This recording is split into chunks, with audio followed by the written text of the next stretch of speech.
Uma das aplicações muito interessantes da pressão hidrostática está ligada aqui com o que a gente chama de vasos comunicantes. Vasos comunicantes seriam tipo assim, vários recipientes que são ligados por um cano. Normalmente você vai ver umas figuras meio estranhas assim, ó, cheio de tubo, e esses tubos aqui, parecendo um tubo de ensaio de coisa da química, tem formatos diferentes. A gente força a ideia dos formatos diferentes porque a gente vai ver que, independentemente da boca, como eles estiverem, eles vão apresentar coisas em comuns ali. Mas você pode pensar que um vaso comunicante é tipo assim, você tem a caixa d'água de um prédio, que é ligado com um cano aqui, e que nesse cano aqui vai ligar até o seu chuveiro. Você tem aqui um registrozinho. Ou seja, é um vaso comunicante também. Você tem um vaso aqui, você tem o seu chuveiro como se fosse outro vaso, e eles estão sendo comunicados pelo cano.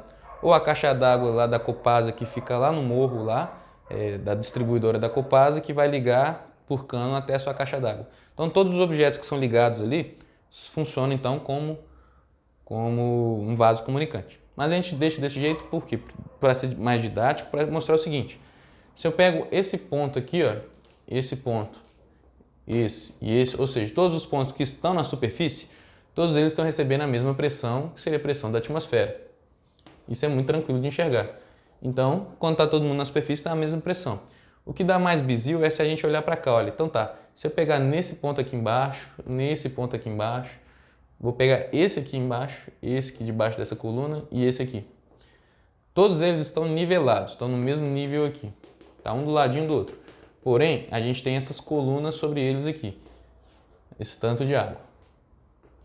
Aí a gente é tipo assim, é tentado a pensar que quanto maior for a quantidade de água em volta aqui, né? Tipo assim, aqui é só um filetinho, aqui tem uma abertura, aqui tem outra abertura, aqui tem muito mais água aparentemente.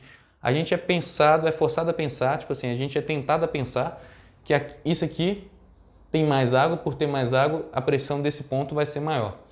Que aqui tem um filetinho só de água, né? Tem uma colunazinha só de água de estreitinho, então que esse ponto aqui a pressão é menor.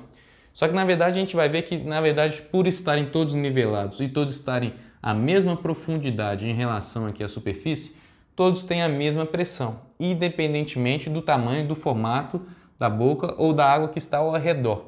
O fato é, se está todos à mesma profundidade, estão à mesma pressão, porque é a definição da pressão hidrostática. É a densidade, que é o meio, que é a água. Esses três pontos, todos esses pontos têm a mesma densidade, porque estão no mesmo meio.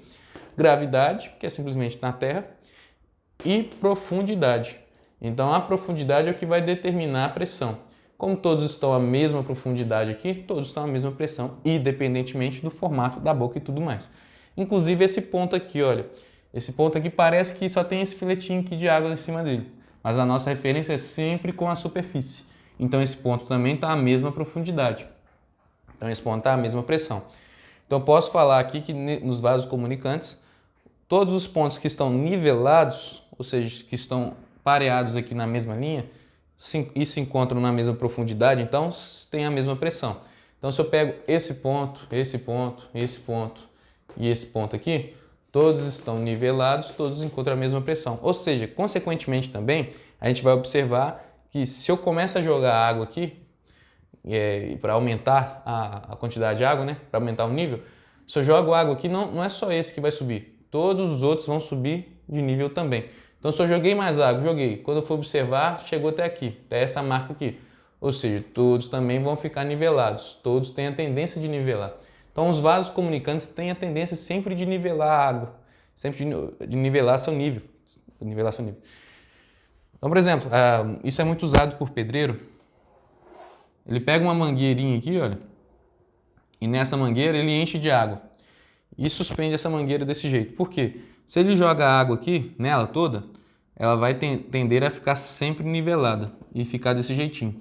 Então ele está fazendo um muro lá, por exemplo, está fazendo um muro. Aí de repente ele fez um muro aqui que ficou um pouquinho mais embaixo, ele não percebeu. Então quando ele joga lá e está fazendo um muro, ele joga o nivelador, um lado está marcando aqui e do outro está marcando exatamente o que o nivelador fala, só que não está igual ao muro que ele fez.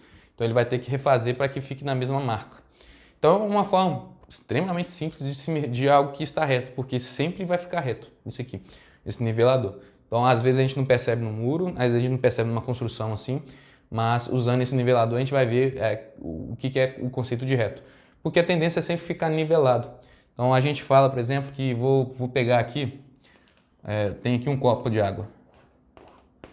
O copo está cheio de água aqui. Aí eu vou derramar esse copo. Então derramar, eu vou inclinar ele um pouquinho. Existe um senso comum para a gente, se a gente fosse desenhar isso aqui, a gente pensa que o trem vai ficar assim, né? Tipo assim, vai ficar na diagonal. Não é. A água vai ficar retinha, nivelada desse jeito. Então você abaixa mais o copo, mais ainda que você inclinar aqui, mais a água vai ficar nivelada. Reta, sempre reta assim, tá? Nesse conceito da água. Aí quando chega nesse ponto aqui, então ela vai começar a despejar, até ela ficar onde ela não tem mais buraco. Então esse é o desenho típico também da água, o desenho das coisas, por questão de nivelamento da pressão e tudo mais. Então a tendência é ficar nivelado. E é por isso que funciona a caixa d'água, olha. A caixa d'água tem água até aqui em cima. Qual que é o objetivo dela? Bom, se está ligado com o meu chuveiro, o registro está fechado. Mas se eu solto o meu registro aqui, libero, a água que está aqui, a tendência é querer chegar até esse nível aqui em cima. Só que quando ela chega aqui, encontra um buraco e cai, né? Se ela fosse capaz, tivesse cano para chegar até lá em cima, então beleza, a água chegaria até lá em cima. Mas isso é algo natural, isso é algo que é normal da natureza.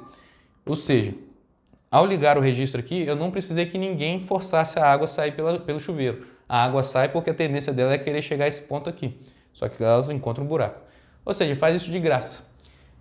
Eu não preciso de alguém estar fazendo isso. Então isso é uma coisa boa para mim. Já que é uma coisa boa para mim, eu vou ficar usando esses mecanismos aqui, porque eu ligo e ninguém está empurrando água para mim, perfeito. Já é algo natural. Então a gente utiliza muito esse sistema aqui para muitas das coisas da água fazer esse serviço para nós. Aí que existe um problema. Olha o problema. Belo Horizonte, por exemplo, é cheio de morro, a gente sabe disso. Normalmente, você vai ver que nos maiores morros no bairro, assim, onde precisa distribuir água, a gente vê coisas da Copasa lá, o mais alto possível, porque para conseguir contemplar todas as casas que estão abaixo aqui. Porque quando você liga aqui o cano, todas vão querer se nivelar com o mais alto da Copasa de distribuição. Só que qual que é o problema? Existem lugares em que os prédios são muito altos, estão no morros ou coisa assim, então acaba que o nível da caixa da Copasa lá da rua está abaixo do nível da sua caixa d'água aqui. Então, quando você liga aqui, a distribuição da água da Copasa chega no máximo até esse andar aqui. E ele não chega até a caixa d'água lá de cima. Então, o que a gente tem que fazer? Normalmente a gente coloca uma bomba aqui, um motorzinho que faz a água, força a água subir para chegar até na caixa d'água lá e encher a caixa d'água. Então já é um processo forçado. Ou seja, a barreira natural, o limite natural é essa profundidade aqui, esse nível aqui. A gente pode forçar, subir, fazer com que a água suba e chegue até lá. Que aí sim a água aqui em cima da caixa d'água consegue distribuir de boa para todos os outros prédios, apartamentos. Inclusive, normalmente aqui o chuveiro do mais embaixo, a ducha assim, do mais embaixo, é onde tem maior pressão, porque lembra, em relação à profundidade aqui, né? Em relação à caixa d'água, ela tem uma profundidade maior. Então a pressão lá de baixo normalmente é muito maior do que lá de cima. Então é um processo que a gente faz para poder conseguir vencer essa coisa da natureza.